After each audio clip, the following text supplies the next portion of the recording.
And the older generation need to motivate the youth a little bit more because it may be hard because they feel like 99.9% of all youth is negative to hear them complain.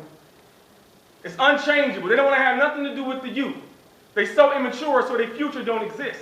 But let me break it down like this.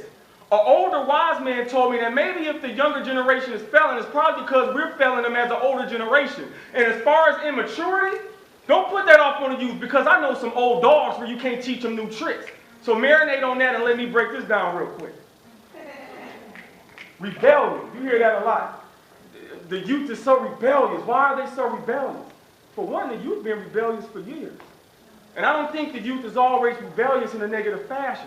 It's just that the youth is so sick and tired of all these lies. See, if you can remember, the youth been lied to for years, decades, generations, and nobody apologized. So now the youth of today's time, they just see the angel in disguise. They see the insincerity in their eyes. Because it's going to take more than just some corny political words to trick us. If you want the youth to start responding, then you better start showing some action because that's what uplifts us.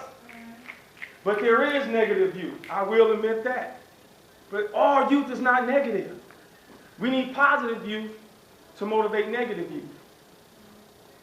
Because the negative youth, they're too simple-minded. And I was there at one time. They leave nothing for the future generation. They like dead weight. All they do is settle. But see, the positive youth, they fight for their freedom. They fight for truth. They fight for their future. We call them the youthful rebels. This is the kind of youth that beat down any challenges that the enemy throw at them. And they rise above many levels. If you still don't understand what the youth fought for or how important it is, let me keep going so you can stay on the youthful poetic schedule. See, the youth, they fought and survived through the riots and the racism in the 60s, even that unnecessary Vietnam War in the 70s, even the HIV and crack epidemic in the 90s and the 80s, when all they thought the youth was good for at that time was selling drugs, catching HIV, killing each other, and making crack babies. But most of the youth survived.